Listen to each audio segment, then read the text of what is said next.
Welcome to Famous Celebrities Lifestyle.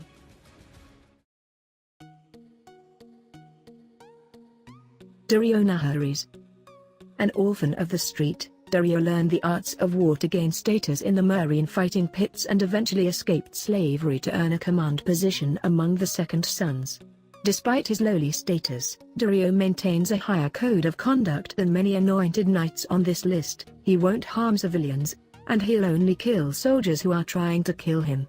Daario's superb fighting skills and intuition are evident when he easily destroys the champion of Meereen. Sir Arthur Dayne. Appearing in the 6th season Tower of Joy flashback in Oathbreaker, the Dornish knight Sir Arthur Dayne proved to all of us how fantastic a fighter he was, overwhelming Eddard Stark and his bannermen before being stabbed in the back by Howland Reed. Dayne's title was the Sword of the Morning, and he carried the famous ancestral House Dayne blade, Dawn. Further said he, Arthur Dayne, was the best swordsman he ever saw. Bran tells the Three-Eyed Raven. I'm going to agree with Eddard Stark on this one.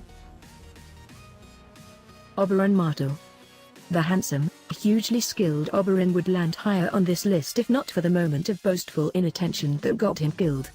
He took on the role of Tyrion's champion in order to avenge the deaths of his sister and her children at the hands of the Mountain. His impressive speed and fighting moves were world-class, but he let his emotions get the better of him, and thus, sadly, he snatched defeat from the jaws of victory. Bronn. A down-and-dirty street fighter like Daario, the sellsword Bronn is also a member of the lightly armored and super-fast sword-fighting school, preferring to dodge and weave a more heavily armored opponent and then cut him to pieces when he is exhausted, as displayed in his masterful defeat of Ser Vardisigan. Though Bronn rises to great heights, being knighted for his critical actions during the Battle of the Blackwater, Bronn is ranked behind the Mountain because Bronn himself never felt he could defeat him. Syrio Forel. Syrio Forel is a bravo and master sword fighter from Bravos who teaches Arya Stark the art of the water dance. Syrio is able to fight off a squad of Kingsguards and Lannister soldiers with nothing more than a wooden practice sword before apparently being killed by the heavily armed and armored Marantrant. It would have been something to see him go into action with a real sword. Jorah Mormont. Though disgraced, Jorah was raised in an ancient house and trained as a master swordsman. We watched Jorah fight his way up through the fighting pits of Meereen and emerge the winner in Daznak's pit. Plus, that Spithrow to save Daenerys from the son of the Harpy. That was one for the ages. Legendary status works itself out in the field, and Jorah has risen to new heights in his crusade to be a champion of Daenerys Targaryen. Tormund Giantspan. Though a wildling of questionable professional training, the gregarious Tormund proves his mettle over and over again by surviving in the north, killing whites, crows, and Boltons. A man can't survive in a world like that if he isn't good with the sword.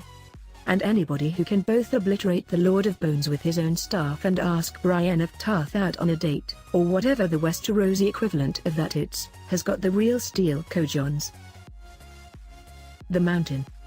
Perhaps the most terrifying of all Westerosi lords, Sir Gregor Clegane is a walking slaughterhouse whose excessively violent nature is surpassed only by his titanic size. He was knighted by Rhaegar Targaryen despite his dishonorable reputation and did nothing afterward to improve his reputation. Cersei selects Sir Gregor as her champion at Tyrion's trial by combat, though he manages to kill Oberyn Martell after being largely outclassed by him.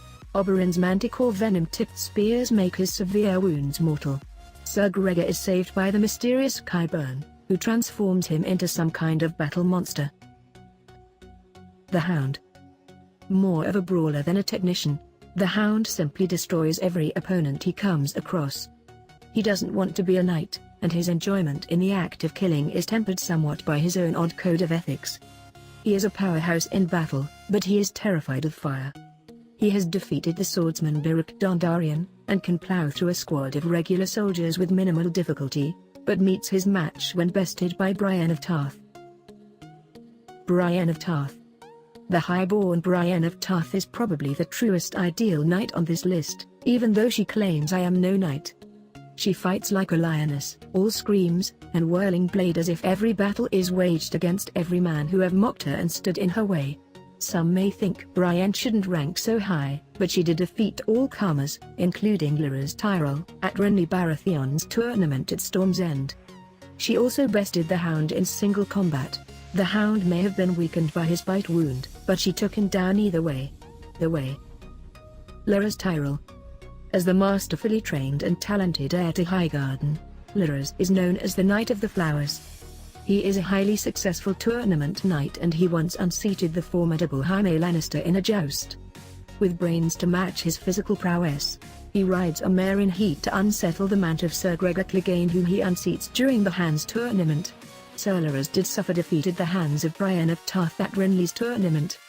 Unfortunately, he is eventually caught in the fanatical web of the High Sparrow and dies in the destruction of Bella's September. Jaime Lannister. Although his reputation shall always be sullied by his backstabbing of the Mad King, Aerys Targaryen, Jaime the Kingslayer Lannister is known as one of the most brilliant swordsmen in all the Seven Kingdoms.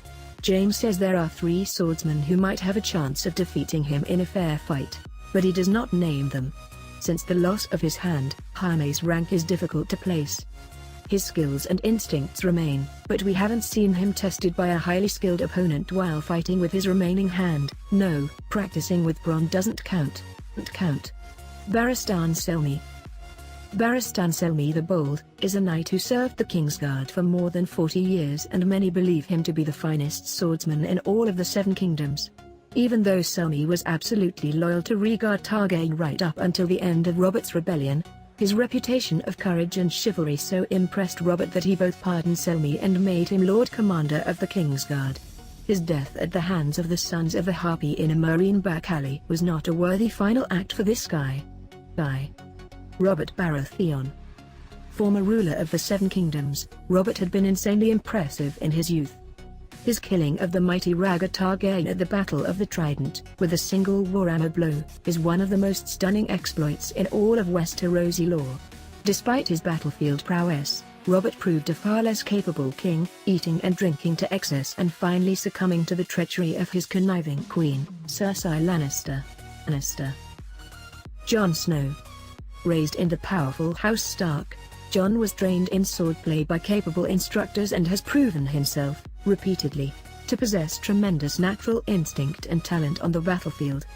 The experience he gained in the Night's Watch, such as fighting wildlings and White Walkers, has only made him better. Jon is quite confident in his skills, and his reputation was enough for the eager Mad Ramsay Bolton to refuse his offer of single combat.